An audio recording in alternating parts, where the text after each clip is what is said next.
Welcome back to the September episode of In Our Neighborhoods. This is the 12th episode of our 4th season, and we would like to take this opportunity to thank each and every one of you for watching and passing our show along to your family and friends. It means a lot to us that you continue to support us. Today we have a treat for the children and then a treat for the adults. First, let's start with the popular Fill the Bus campaign. Georgia and I hit the south and the north sides of Sun City to collect the school supplies. Let's watch.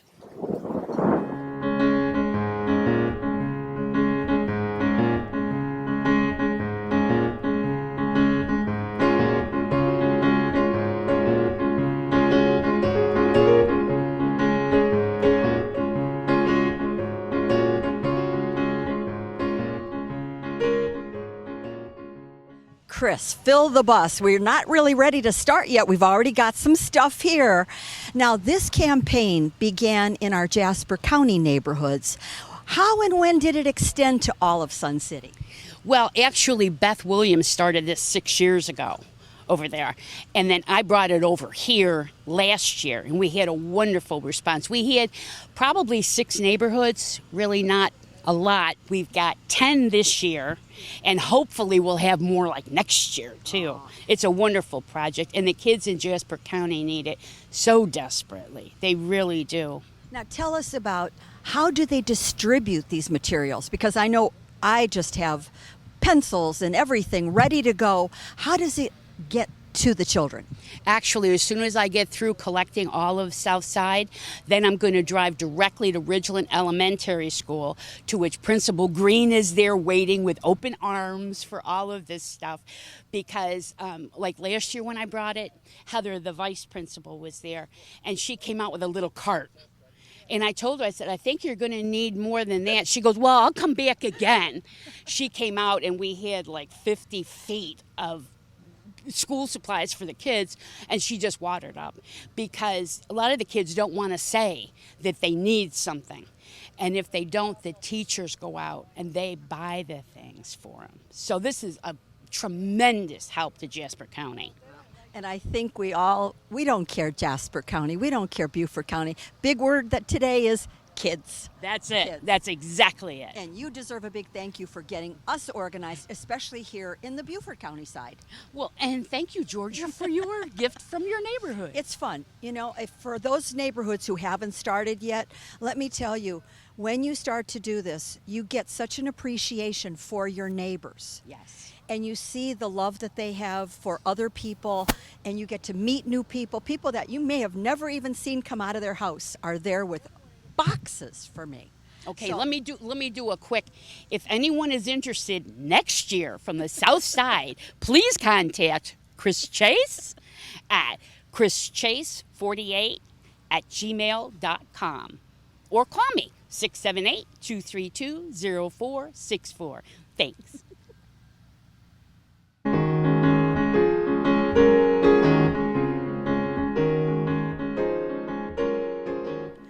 Kathy, I think we're going to do our Pretty in Pink today. You have to have won the most backpacks collected. I couldn't get over it. You know what? People were asking me, okay, now, Kathy, what do you need? And so then I'd put out, okay, we need scissors and backpacks, and backpacks and scissors came. It was just amazing. Wayne and I sorted yesterday so that everything would be. And we have 22 backpacks, and they're all top-of-the-line backpacks, so these kids can be proud. So this is a shout-out for, again, Stratford Village. They represented here. They did a great job. Now, what motivates you to take this on as your responsibility? You know what? I really love kids, but I grew up in southeastern Ohio, and that's Appalachian country. And I was blessed to always have what I needed. But you know what? Most of the kids I went to school with didn't. My parents gave, and they helped, and they were on the school board, and they did whatever had to be done and make sure kids had things. I'm just trying to carry it on. Now, we began to expand this program last year onto this side of the bridge for some of the Beaufort County neighborhoods. Did you participate last year as well? Oh, yeah. The minute Chris Chase put it out, we were on it, and Stratford Village was on it. Not to the extent that we have been this year. People really came through. And I do have to give a shout out to Oakney Village. A lady over there heard about it.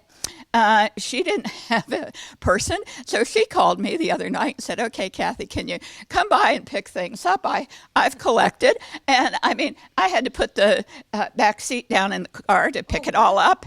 And so, yes, we have had, people are just, people in Sun City all over want to give and want to help. It really is helpful to see those smiles when they're bringing it up to the porch and putting it in the bin. So thank you for what you do, and let's have a great, beautiful day. That's right, and let's get those kids off to a great and beautiful start. Thanks, Georgia.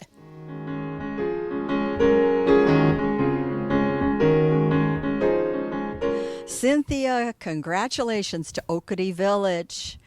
It looks like you've got some mighty nice neighbors here. We do. They're very generous. And when I look at the contributions, I always think it's like if each person just brought one thing, that would be a big difference, and that would be a lot of stuff. But they come and they bring bags, you know. So, I mean, I'm extremely happy with the generosity of my neighbors. Now, what motivates you to become I'm going to take up all this room in my garage and do all this? Well, other than the fact that Chris Chase kind of like strongholded my arm to do it, I do like to do community work like this, and I'm involved in my community, social committees and things like that. So this is just a good thing. We have the room in our house to collect it, so it's just like it's fine, and it's going to help the kids.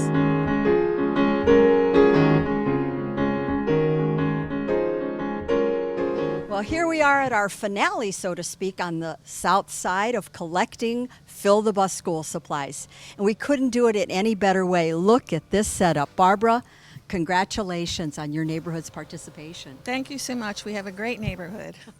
I bet you do. I bet you do. It looks like you've had so many people. How do you communicate this to your neighborhood? How do you get this all started, Anita? You're the neighborhood rep. Well, I have to really give the praise to Barbara. This is the second year she's done it, and she's done a fabulous job, and also to the residents. Basically, we have a lot of educators in our neighborhood, both high school and with seniors, and especially the elementary schools. And we realize that children need to come to school equipped, not only with clothes and shoes and things, but they need the supplies in order to do their job. And we really appreciate having this opportunity to supply the children with what they need to have a successful school year. And we were talking earlier, Barbara and myself, about, when we first started this year with asking for donations, it was very meager coming in. And all of a sudden, like the last week or so, we seem to be getting an increased number. And we attribute it to putting it out there to our neighbors. Not only we was doing little blasts on our email every day saying, don't forget to fill the bus. And we had a whole list of supplies they needed.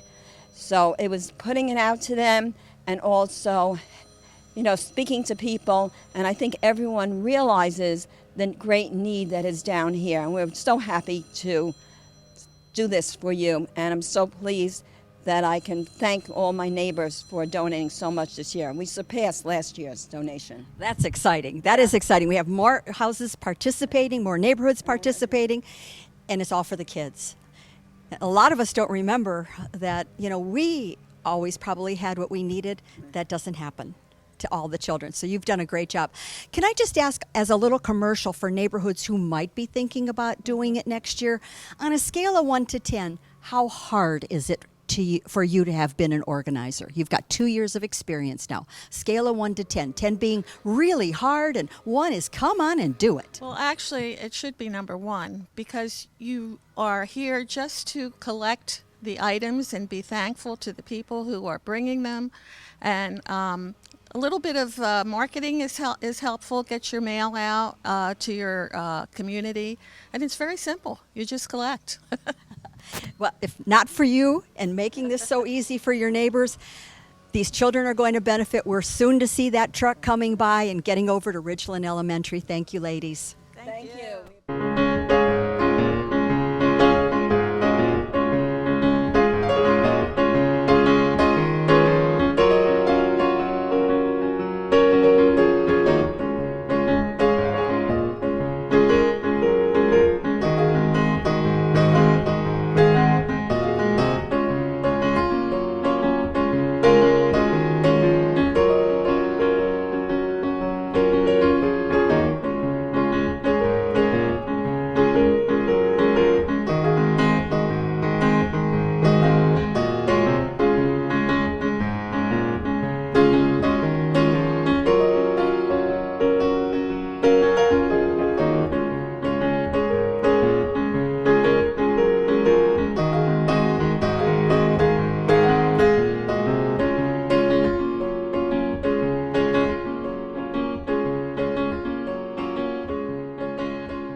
We are working hard over here. Let's check in with Joanne across the bridge and see how she's doing.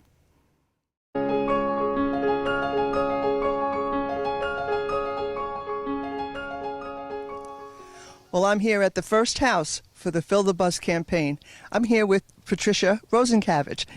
Patty, tell us what motivates you to participate in this year.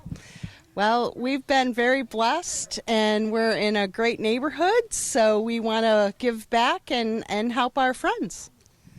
What product was most collected this year? I think there was a lot, actually, as you can tell, but probably the backpacks did really good. Okay. Yeah, and the crayons. The crayons? Yeah.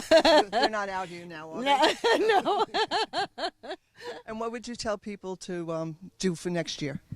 I'd say to continue what they did this year. It was very nice to see everyone coming and dropping off and participating. It was really nice. Well, thank you for speaking with us today. Yes, thank you.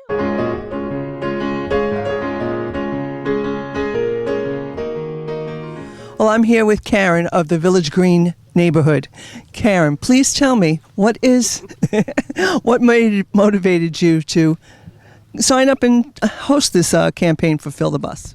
Well, this is the first time that I volunteered to do this, and I think because of my teacher background and the fact that we have so many teachers that live in this neighborhood, retired teachers, that it just seemed like a nice fit for my background. So, and it's a way to give back to this Hardyville school district. Right, and they really do need it. And can you tell me what product is the most popular here today? It seemed like we were getting a lot of composition books and spiral notebooks. So it surprised me that those were the most popular. And I see we have a nice display. Tell us about that, will you? Well, we were fortunate that we were connected with somebody who just moved and donated all the bins, and so we were able to keep it all sorted out, which was great. Well, thank you very much for speaking with me today.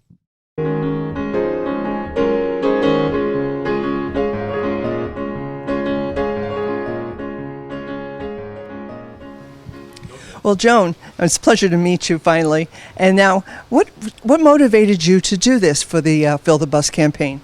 Well, it's not our first rodeo with doing school supplies. We volunteered at a food pantry when we were living in New York. And every year, right about this time, they would start up getting school supplies, and we would give them away to a few hundred children in the county. I'm here with Mrs. Mayor, Beth Williams, who is the organizer of this event, the Fill the Bus. And Beth, how many years has it been? I believe this is 7 years. And it's unbelievable. Each year it just gets better and better. People get more organized. There's more neighbors that are waiting for the bus. They get into it. It's great. And how was the organization this year? Oh, better and better. Unbelievable. There was several stops that actually bought Rubbermaid bins. And I said, oh, you want them back? And they're like, no, let the school have them. So it was incredible. And how does a new neighborhood, we have many new neighborhoods coming in here, how do they find out to participate for next year?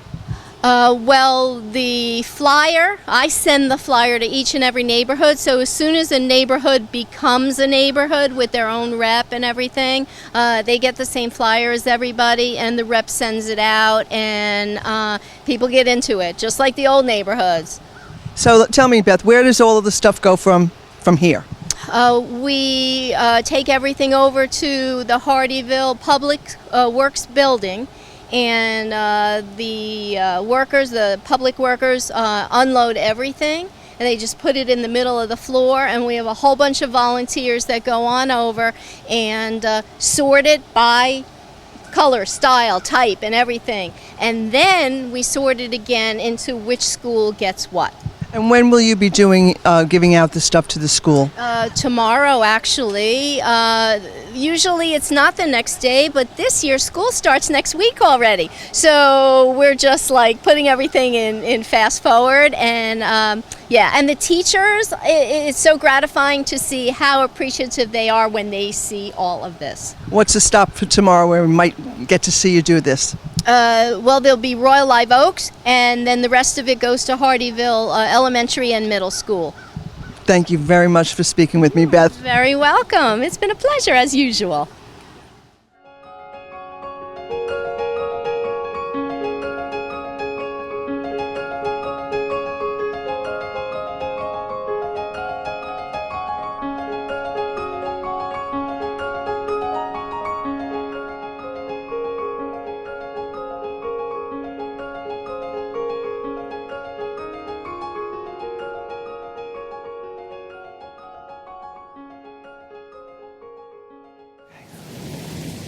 You are going to love our next story. Our own Norma Taylor joined up with Georgia Lash to create a wonderful accompaniment to any get-together. Let's watch these two in action. Hilarious.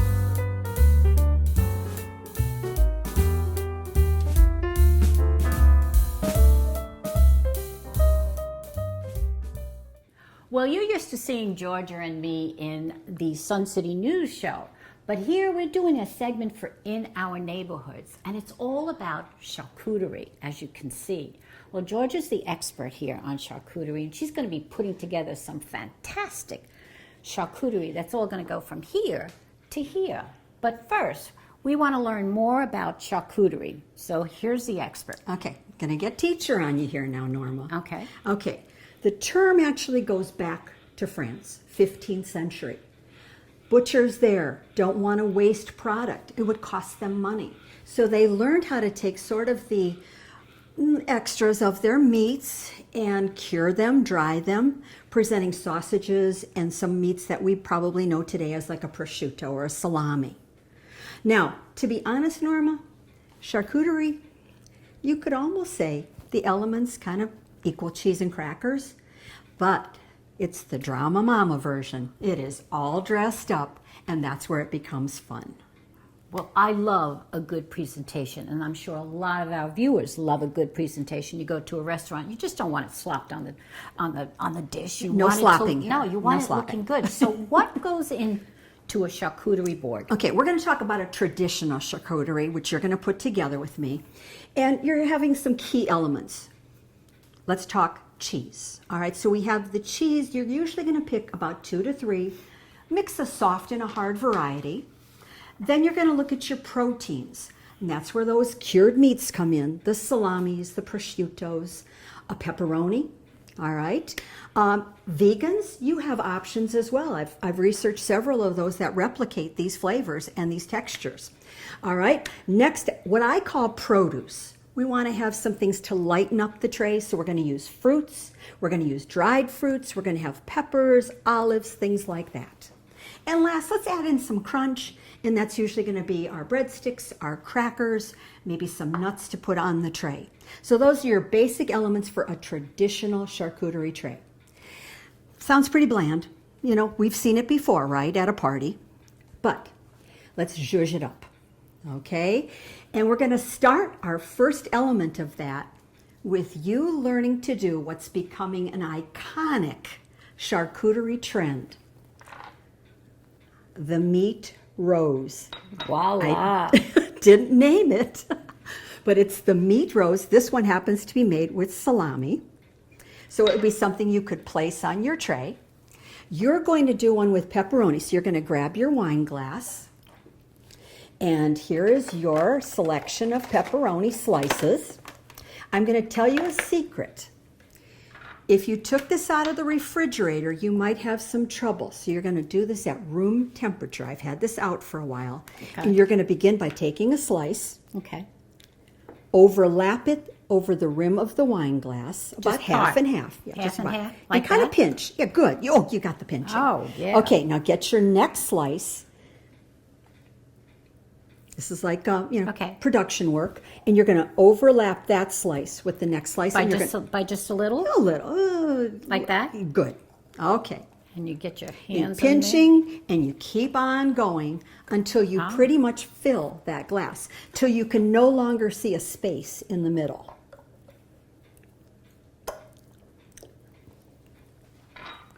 I'm getting good at this. You aren't are, you are. Now you're, ready to, get into the deli business. Okay, so when you think about this, when you start adding these different elements, think artsy, think color, texture, and shape. While Norma finishes up the meat roast, I'm going to talk a little bit about what we can do with the cheese that we buy for these trays. Now, we're using a selection of 3 cheeses here today, and the very first one is a common cheese that we all love and we can use in so many ways, mozzarella. I actually went over Love it. to Publix. They sell a log of this sliced already. So, Yeah. I mean, talk about easy. And You're in a look, hurry. perfect slices. Right, perfect slices. This is how it was purchased. But we're going to think shape here. I'm not altering the shape, but I'm altering the arrangement shape. So I've got some here, and I've just simply taken the slices and I've just notched them, sort of maybe scaffolding, you might call it, to place on my tray. This is just simple process. I'm taking the slice, about half, putting it on the tray. Adding more.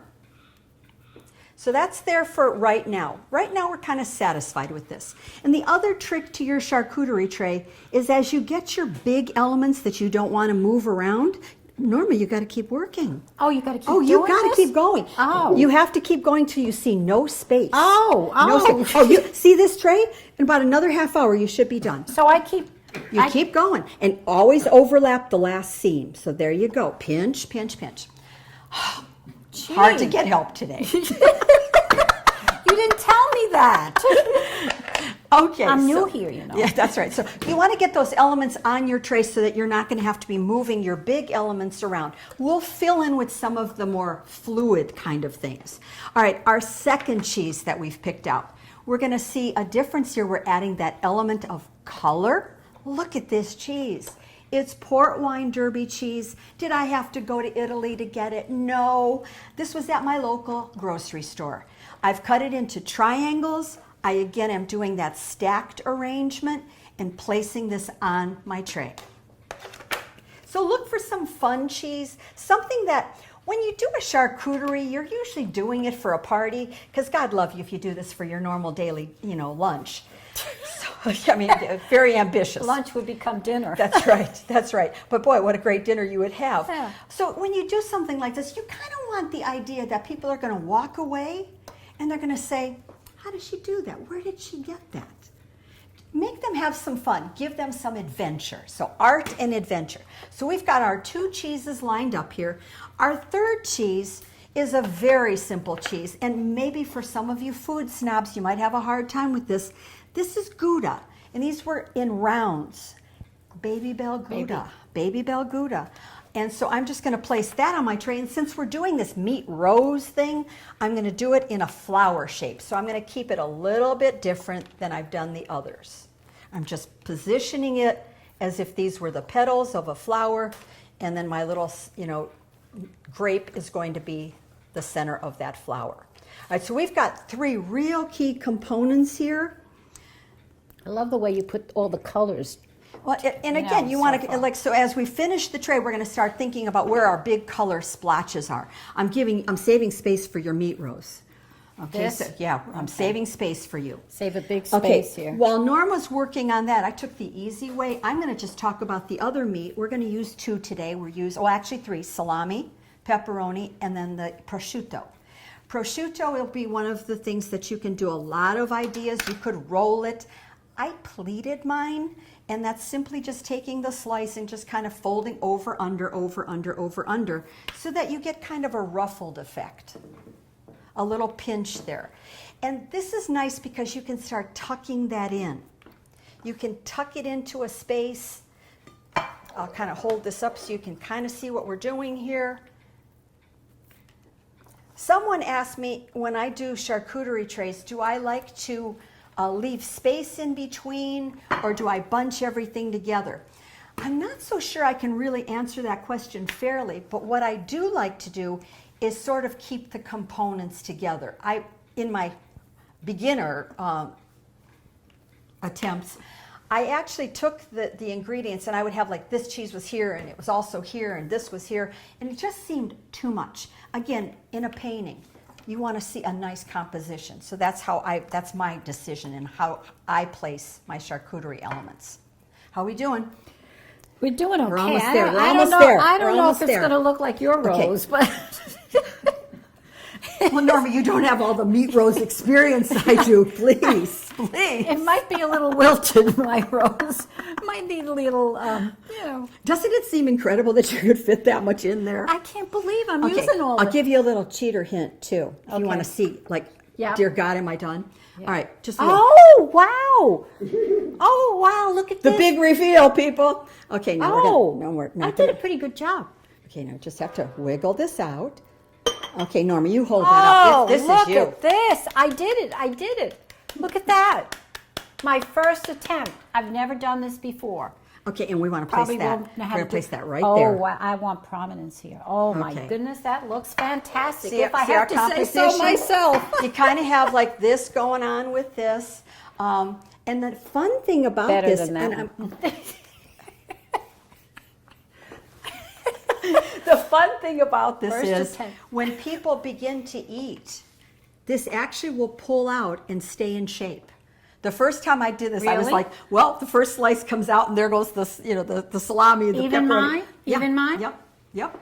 So you've got a really beautiful presentation here. So let's finish up with some of our other elements. Norma, while we're doing that, do you have any other questions for me about this? Well, other ideas for charcuterie. I mean, I've always heard about the antipastas, the salamis, whatever. But I understand that now there are so many other different ways to do charcuterie. So you're the expert.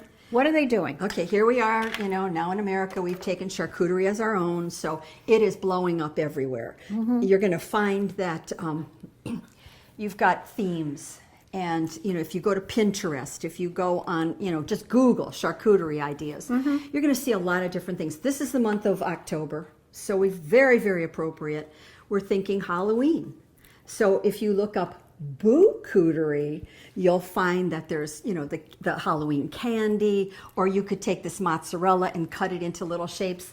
I did a Christmas wreath charcuterie and actually used a little cookie cutter to cut the mozzarella into stars so it looked like the stars on the wreath. You'll see Valentine's Day where the color combinations were probably in the range of the pinks and the little chocolates and the truffles, think about it. And also, I think the more realistic way of doing this too is by the theme of the food.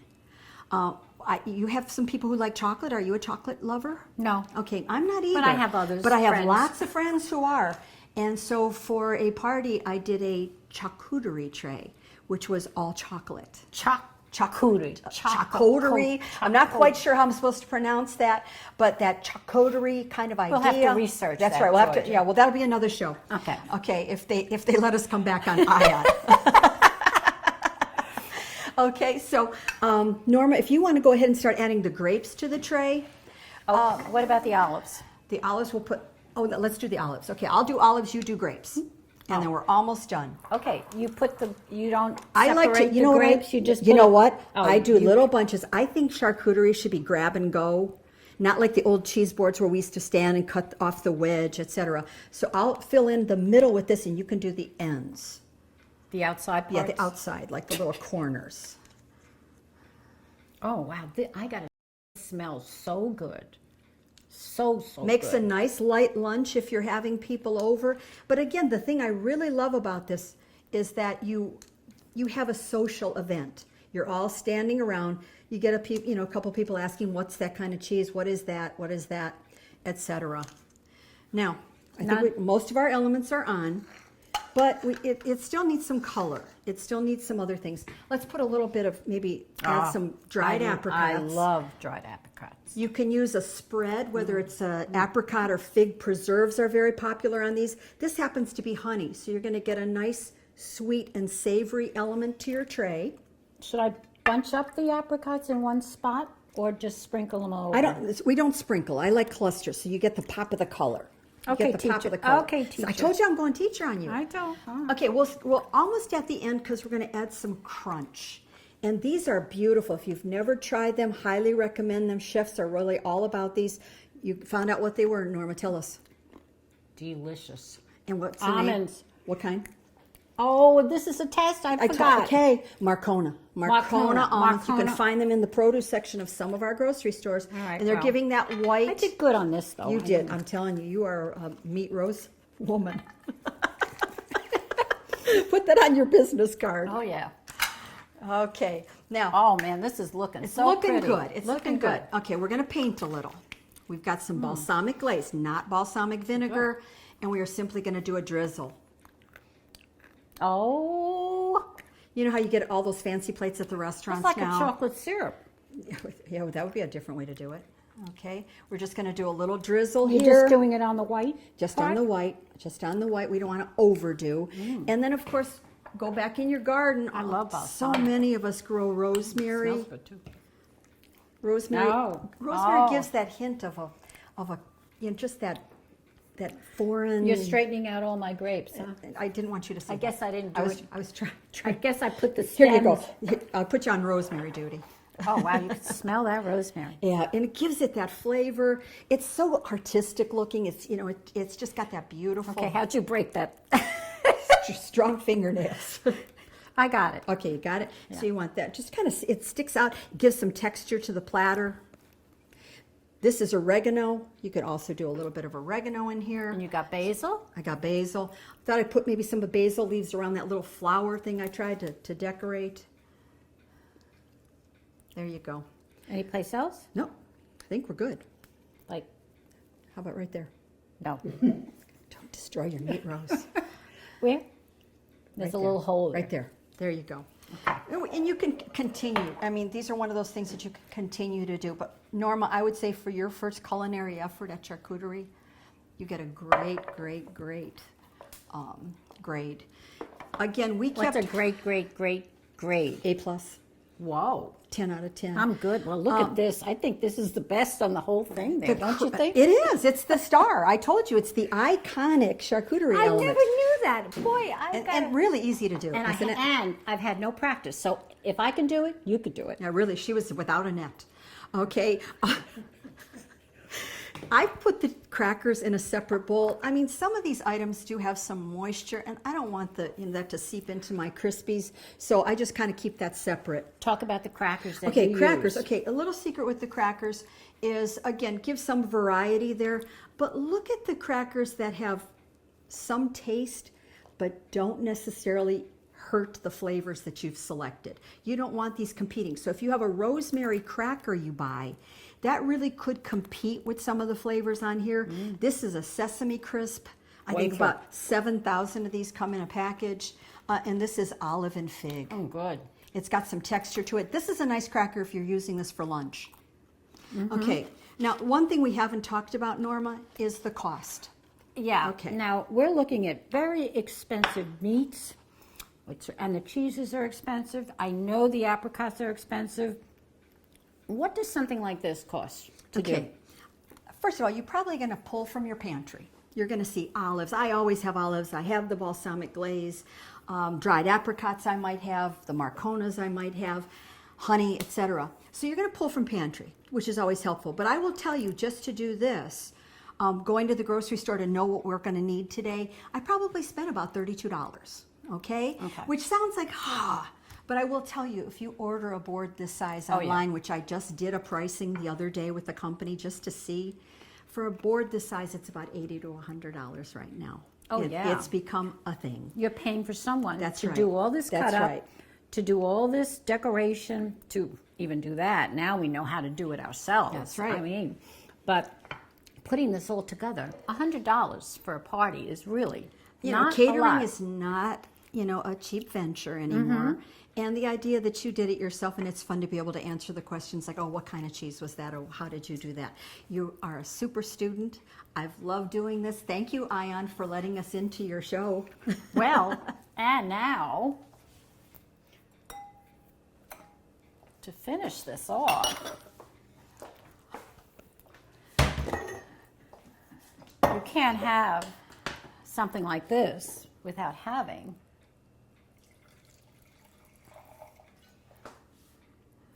probably should have some champagne, but we'll do with this. Oh, I think the red wine complements what we've done. Good job, teacher. Eat well. We thank you for continuing to watch Ion, and we would love to capture your next event for our show. Now, we know everyone likes to see themselves on TV. Please let us know about your next event in your neighborhood.